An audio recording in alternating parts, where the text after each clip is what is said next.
Larry King. So I love Larry. You know, sometimes I do an homage to him on the show here. You know, I do things like, you know. All the moves that he's made famous. And I've always joshed with Larry. I've always kidded him on. I've always said, oh, Larry, you're the fartiest man in show business. You're farty. I mean, I turned up to do Larry's show today, and Larry's not farty at all. At least so I thought. And then I realised his desk is very, very wide. Suspiciously wide, you know? And then when I'm like, what's that? And they put a fan behind your head so that they're blowing air at Larry. And I'm thinking, does he want to look like he's in a Van Halen video or what? And then, anyway, he wasn't that farty, but I found myself getting a little farty while I was in there. So I don't think it's Larry that's farty. I think it's something in the CNN canteen. And then I'm thinking, can that actually be true? Because if you follow that logic, then you would say, but wait, Craig, that would imply that Anderson Cooper is farty, and there's no way he's farty. I mean, if he farted, it would be like, ha!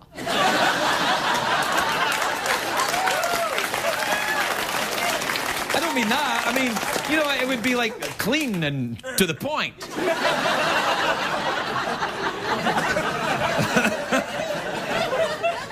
Anyway, and now I don't know and I feel terrible because if I am coming down with the swine flu, I hope I haven't given it to Larry King. Because, you know, there's a lot of going on anyway. I mean, you can't add on top of poor man's gonna need a rain jacket. Rain jacket?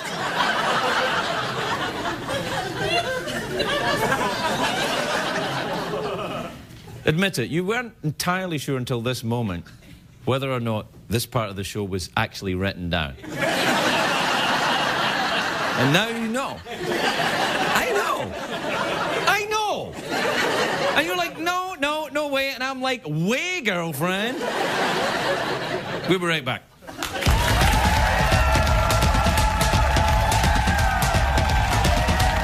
The Late Late Show with Craig Ferguson, sponsored by the new 7-passenger Lincoln MKT with luxury for all.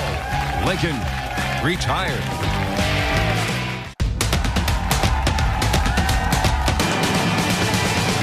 It's hard to stay up, it's been a long, long day, and you got the Sandman at the door.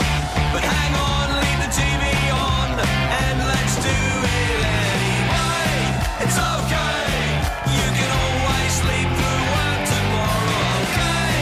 Hey, hey, tomorrow's just your future yesterday. Ladies and gentlemen, Craig Ferguson.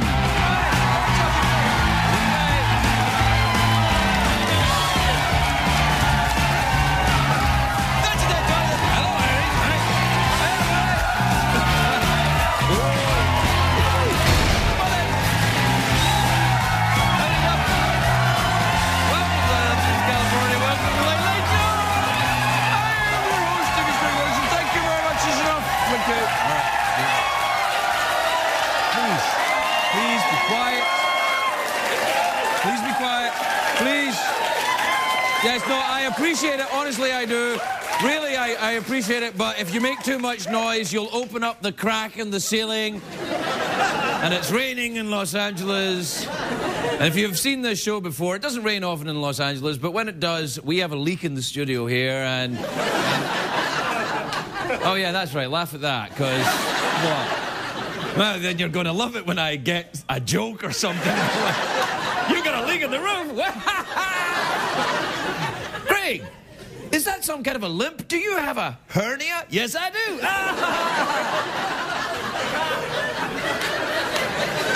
I don't actually have a hernia. I'm not exactly sure what a hernia is. I look forward to your letters. It's pretty bad, though, a hernia, isn't it? Is it your disc? No, that's a herniated disc. I'm talking, you know, one of my dogs has a hernia.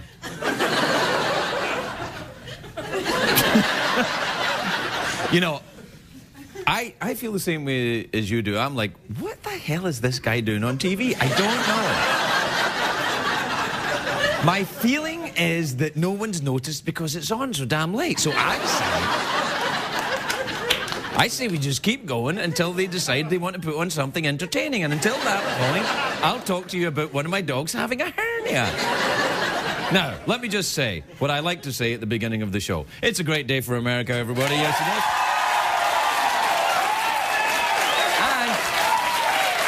And like I said, we've got the... Now, you can't see out the window. These are special rain-hiding windows.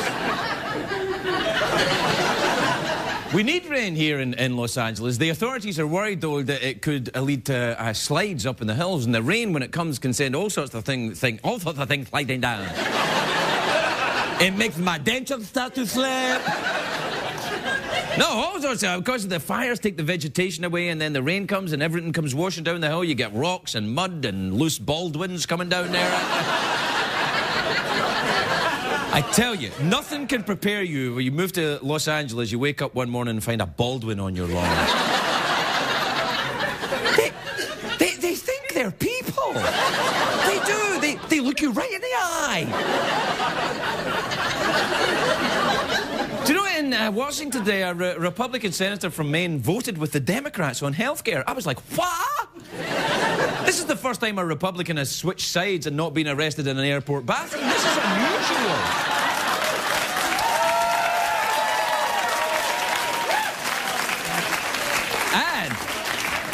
And hey. And there's been a big shake-up in Madonna, in her life, Madonna land. No, she fired her personal trainer. I was like, what, again? But apparently Madonna thinks she looks too muscular. I don't know what she's talking about. I think she looks great. She does. Do we have a video of Madonna? We do.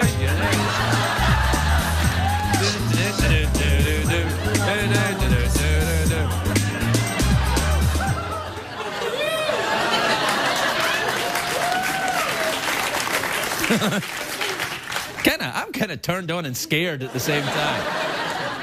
I like that. Of course, I'm still partially European.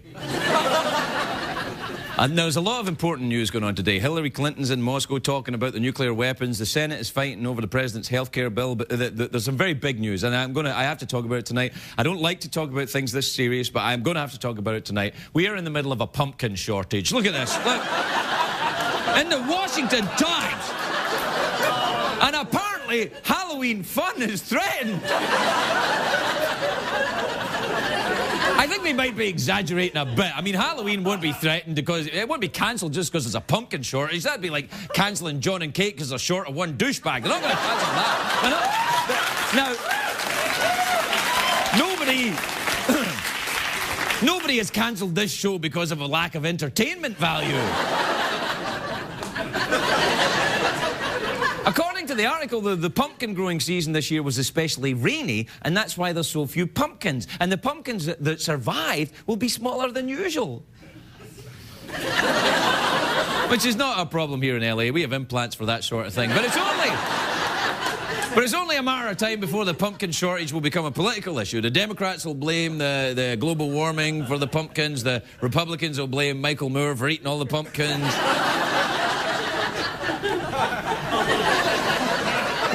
I'm going to go with the Republicans on this one. Have you seen... No, I love... You seen the pumpkin launchers that people make? Have you seen... That's awesome. I mean, I'm like, wow. Take that, Mythbusters. They're on the show this week, the Mythbusters. I have never been so excited about a guest in my life. Anyway, you know what? They make the giant pumpkin throwers. You know the giant slingshots that send pumpkins hurtling through the air? They made one this year. It's so good it sent a pumpkin all the way to Cuba. I am serious. Look at this, look. Hasta la victoria siempre.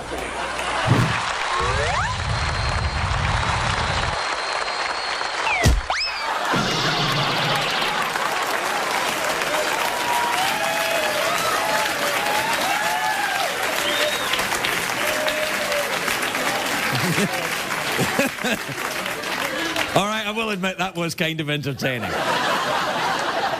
I was like, when I watched that, I went, that's actually not bad. I mean, I saw it coming, but Castro didn't.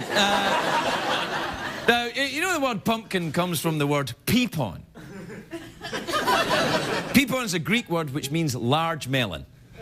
I found that out today when I googled large melons. You're lucky I made it to the show tonight, actually. Anyway, pumpkins are one of the few plants that have both male and female parts. Which explains why the other day I saw a pumpkin getting a ride home from Eddie Murphy. But a lot of people think it's a joke, it was just a stupid joke, I'm sorry.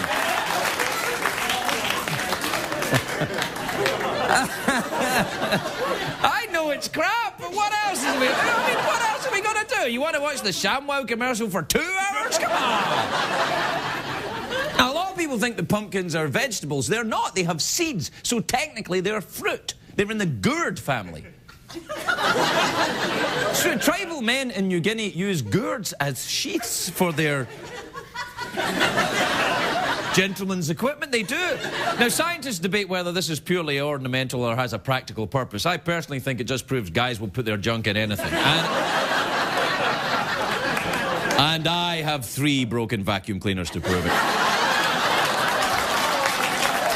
We have to take a break. Call me Hoover. We'll be right back.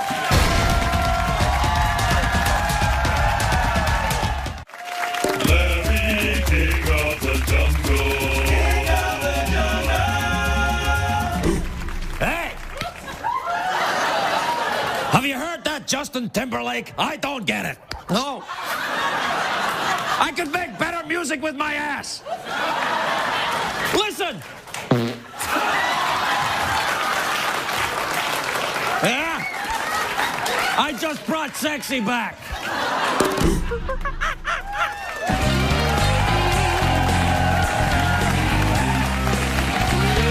Thanks, Larry. Thanks. That's Larry King just doing a little remote piece.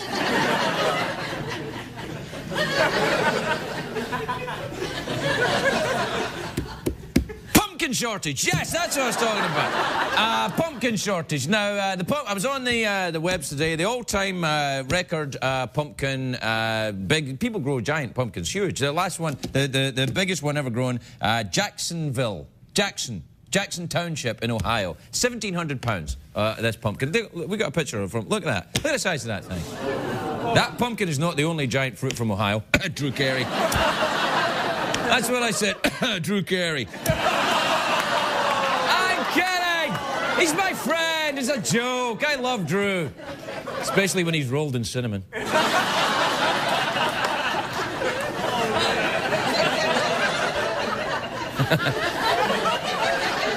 Do you know who had a very big pumpkin, of course, was Cinderella. Cinderella, her pumpkin turned into a coach. Now, here's what I say about that. Big deal, Cinderella, I say.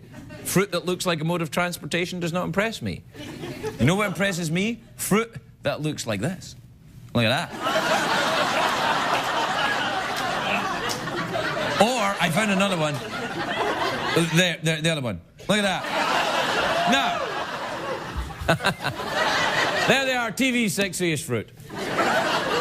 Not including me. But what I think is surprising is that I found a whole host of photographs on the internet today of vegetables that look like, you know, rude fruits and vegetables. It was all fruits and vegetables that all look like, you know, pee-pees and bums and, you know, all the good stuff. Anyway, well, not all the good. That's not all the good stuff, obviously. Pee-pees and bums and all the good stuff. What the hell are you talking about? Look, I'm just trying to get past a potentially embarrassing moment. What? The whole show is a potentially embarrassing moment. Anyway, here's the thing. I find all these vegetables. Now, they're vegetables. They're God's creation. They're just there. They're as, you know, as they were made in the universe. They grew out the plant into something hilarious. And the censors are like, nope. And I'm like, it's a vegetable or a fruit. And they're like, nope. Because they really do look rude. And then I said, well, I'll put them on the CBS website. And they're like, nope. So you'll have to find them yourself. But I think you're up to it. We'll take a break. You find the sexy vegetables. We'll be back in a minute. We'll be right back, everyone.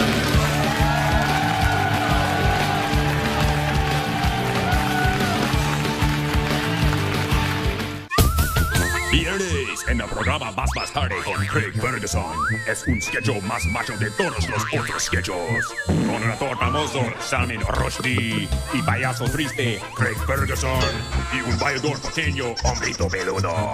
En la noche de viernes, una fiesta en la casa de Elton John. ¡Ay, Chihuahua!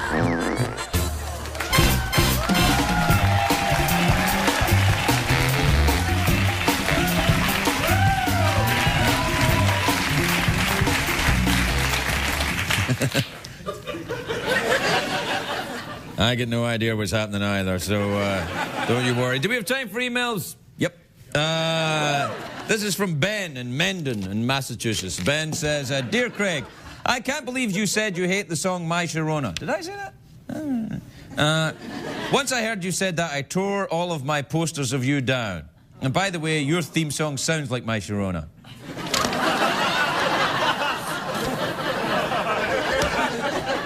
You gotta lighten up, Ben. And also, I think I speak for all of us when I say you can get posters of me.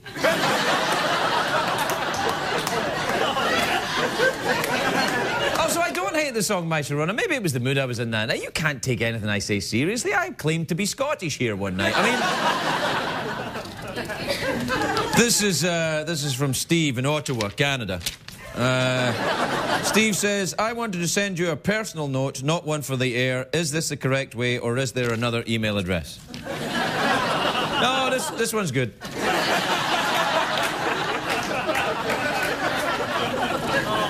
This is from Brandon in Henderson in North Carolina. You know what I just realised? This is what this looks like. This looks like a late-night talk show, doesn't it? When they take out the bit and then they go through things. I bet you think I see these before I see them, right? You think that, don't you? Well, you're wrong. And I know you think I'm lying, and I don't give a rat's ass. I don't see it. And you're like, what? Well, yeah, but you said you hated My Sharona, and you don't hate My Sharona. And I'm like, you have me. I just lost an argument to someone who's not even there.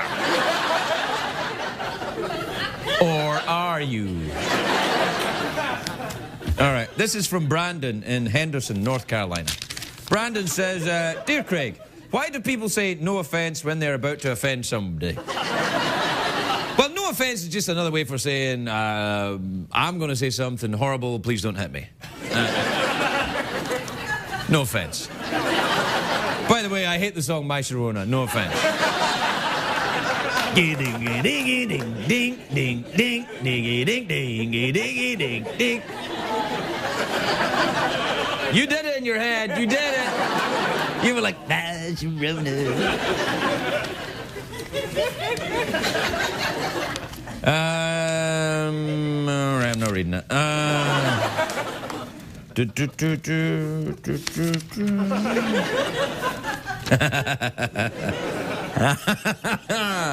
This is from Floyd in Portales in New Mexico. You like how I said that? Yes.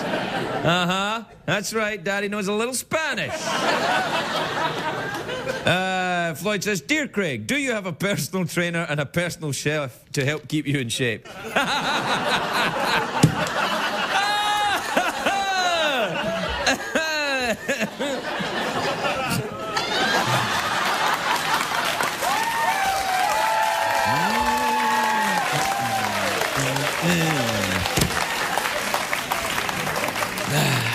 I'm sorry, I can't read any more emails. I've got to go and do some squats. I like to feel the burn. I like to feel the burn while I'm listening to My Sharona. We'll take a break. We'll be right back, everybody.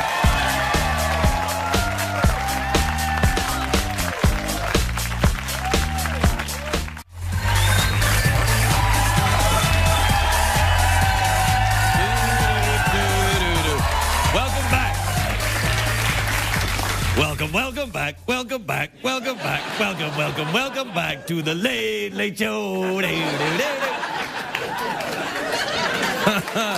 Yeah, that's right. I have no idea why I did that. My first guest tonight is an Academy Award-winning actor. What the hell is he doing in this crap? I don't know. He's the founder of the Actors Gang, which kicked off its WTF festival, which runs through December 19th at Culver City Theatre in Los Angeles. Please welcome the giant movie star that is Tim Robbins, everybody. Tim Robbins.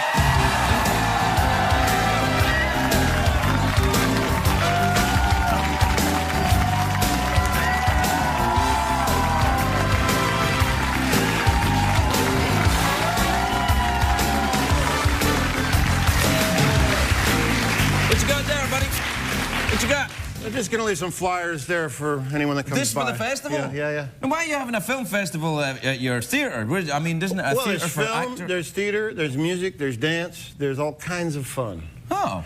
These are depressed times. We've got to have some fun. Hey. Shut up, you'll get your $5. Why at depressed times? Is the actors gang in trouble, are they? Well, I think all arts organizations are in trouble. A lot of funding has been cut recently. What's that, Democratic administration?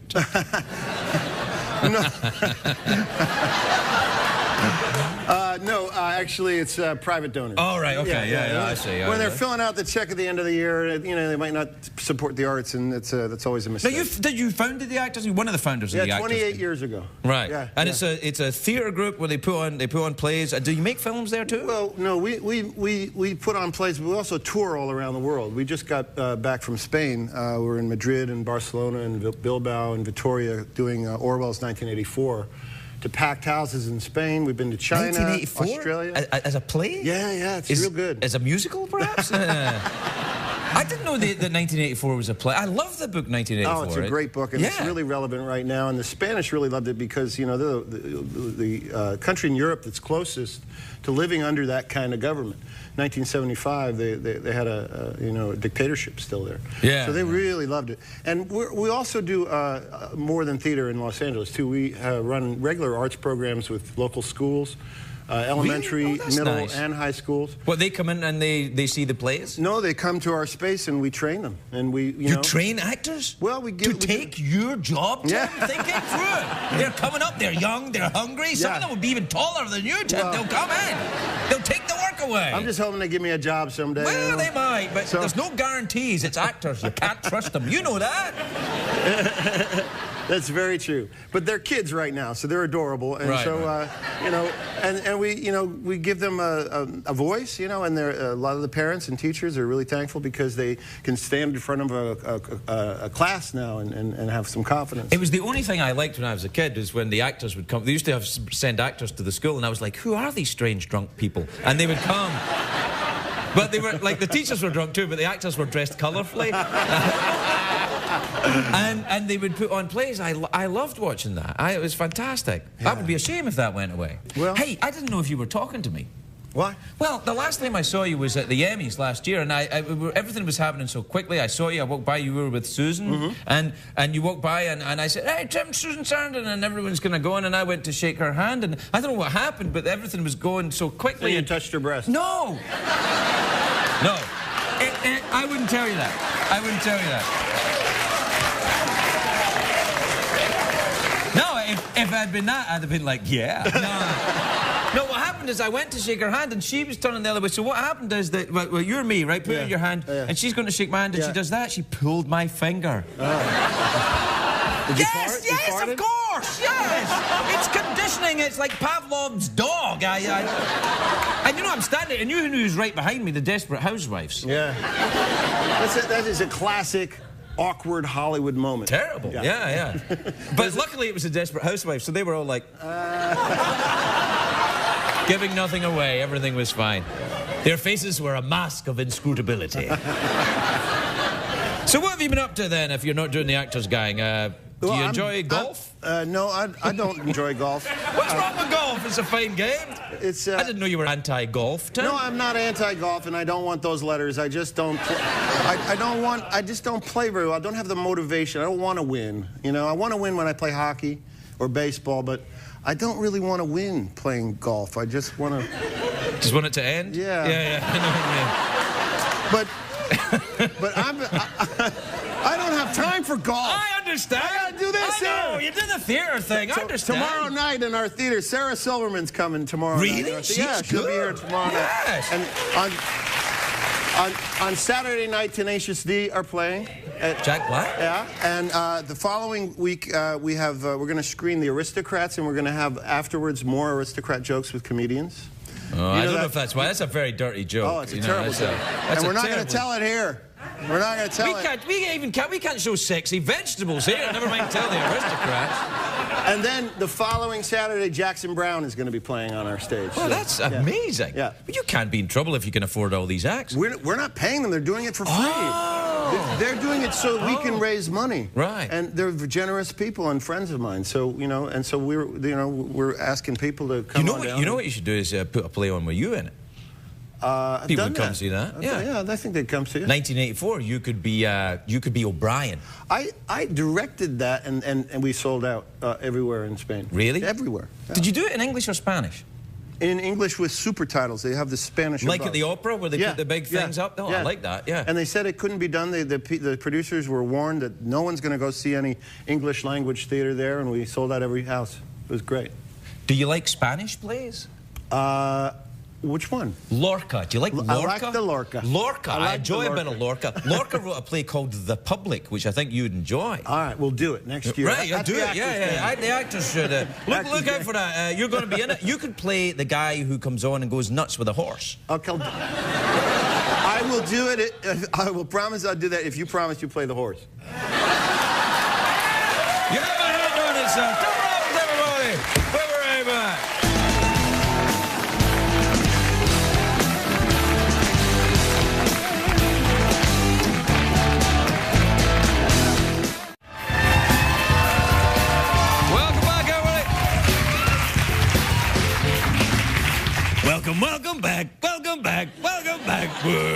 Welcome back to the Late Show.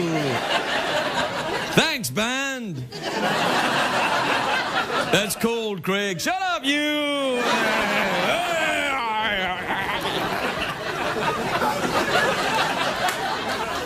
Hey, Craig, you got time for some emails? No, I don't. Knock it off. What? What? I'm not doing emails now. I was just talking about it. God, I don't think you're meant to get heckled by the producer. I don't know. I didn't check the rule book anywhere. I'm like, oh, hey, you suck, you suck.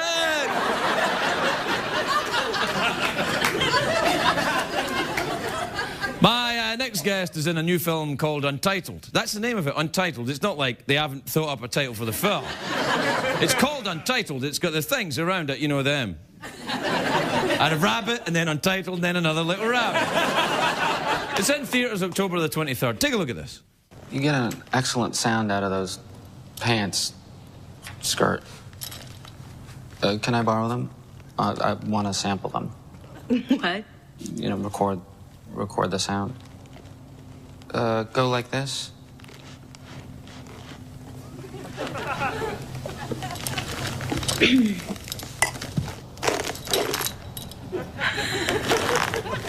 Yeah, no, I would definitely like to borrow them. That's okay.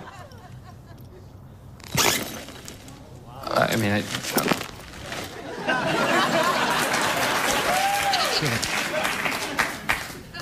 I'm going to go and see this movie. Please welcome Adam Goldberg, everybody. Adam Goldberg.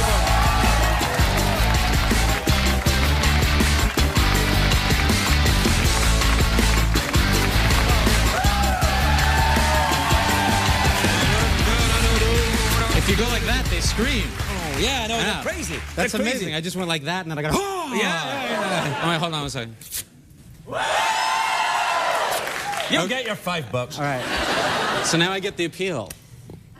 Oh yeah, why you do really what you do? Yeah, you it's just the $5, and then you get $5. No, of your job. I get the appeal of your job. Oh, it's a great job to have. Yeah, this. incredible control. Although I don't see enough girls that can do that with their pants.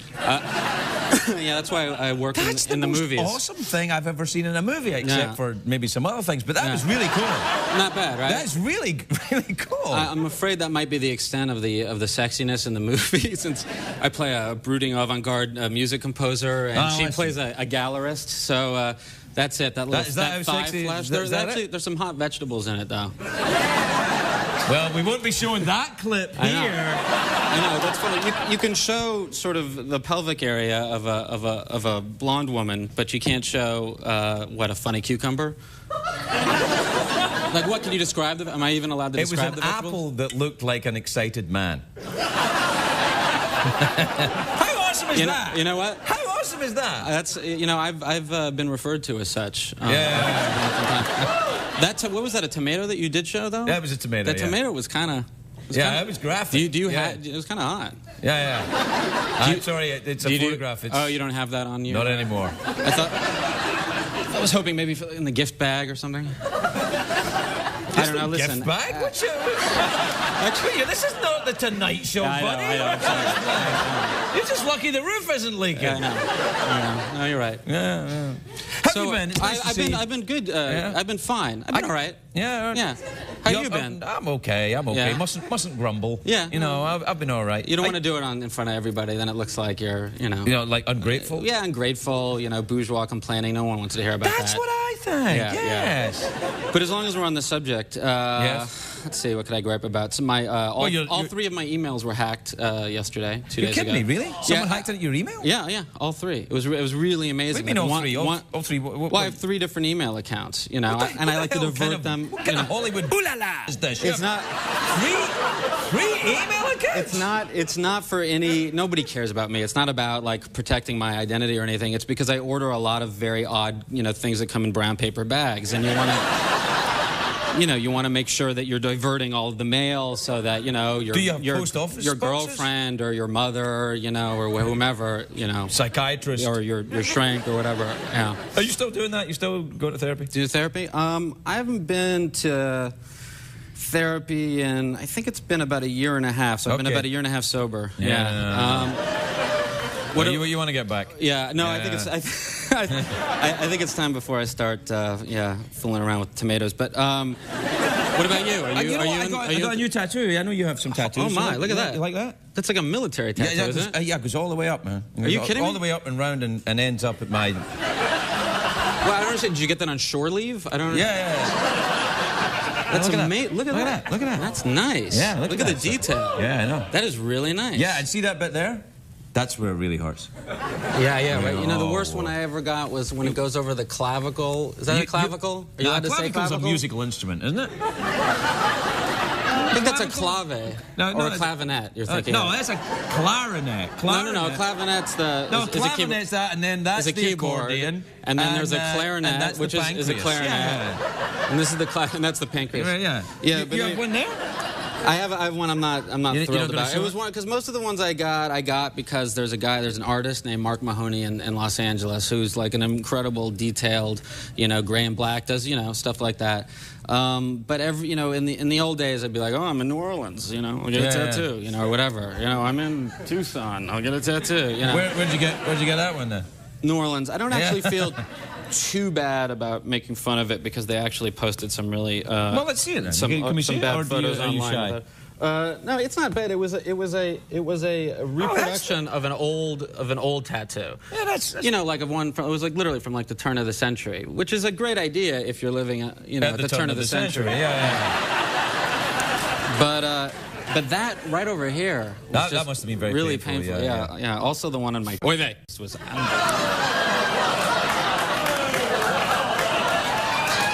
You can't say that, can you? You can't say it. No? Can't do it? Is any of this gonna... Oh, yeah. It's going to be a lot of Tim Robbins tonight, they'll just have to guess what you said. You said the one on my, and then it'll drop out, and then it'll come back, and then where did he get it? And but that's when you do the funny... What is that thing that you do? Well, the ooh-la-la. Ooh-la-la. Yeah, I like that. But that's only when I say a bad word. What happens when I do it? Well, we'll have to think of something. Oy vey. Oy vey. Can we do an oy vey? Yeah. Well, you'll have to record a quick oy vey so we can put it on. Do an oy vey? Yeah, ready? Quiet, please. Wild line. Oy vey. I think it'll have to be faster. Does it have to be faster? Oy vey. Oy vey. It's amazing. Yeah, we have it. Yeah, it's good, yeah. I spend... Thank you. Spent 15 years trying not to get typecast, and I just... Oh, come on. No, it's fine. It's just a bit of fun. No, I know. It's just a bit of fun. No, it's fine. Nobody cares. Hey, listen, I'm having a great time, Craig. I'm worried about you. No. Everything's good. Did you give up smoking yet? Since I saw you out in the smoking section? Yeah. No, Craig, by the way, I want to be clear. Craig was not smoking cigarettes.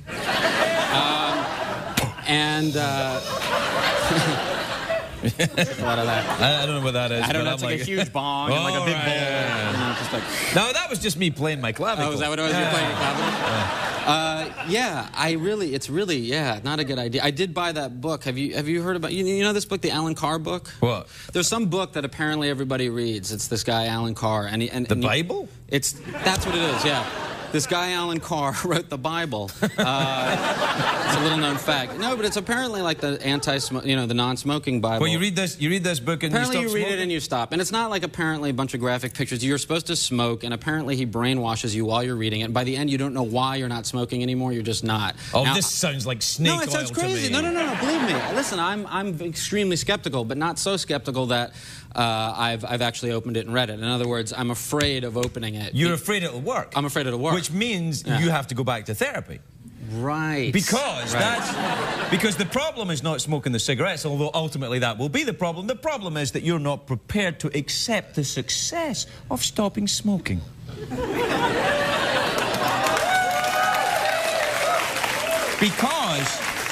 Because, and I am the new Dr. Phil, by the way, because you still haven't learned to love yourself properly.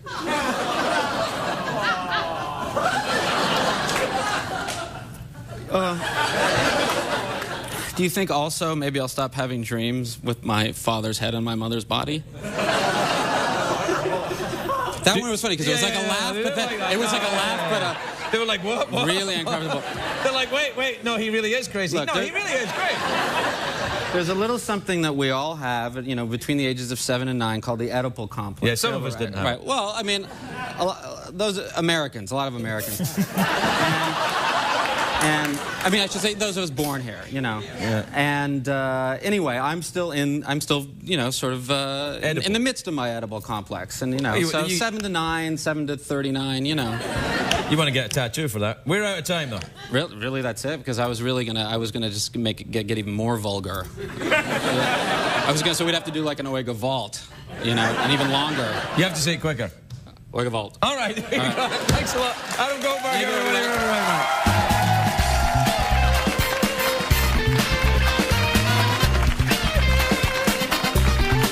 What did we learn on the show tonight, Greg?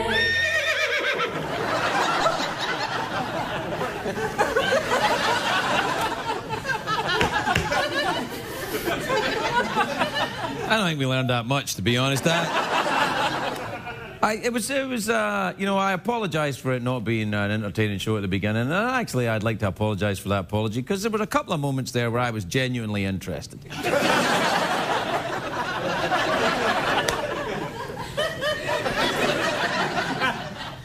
What else did we learn? We learned that I enjoy my Sharona. Oh, and Adam gave me a copy of the CD, which he's a musician, but he's not sure if he wants to put his band on the show, you know, because he's not sure about playing in public, which I find very refreshing. Do you know what I mean? I like that. You know, it's what we, you know, people in Hollywood, it's called modesty, and in Hollywood it's kind of like, well, I don't really understand, you know. Very charming man. And then Tim's very nice as well with, apparently he was trying to plug something. I don't know what it was. Anyway, we're out of time. That's the main thing. So good night, everybody. See you tomorrow.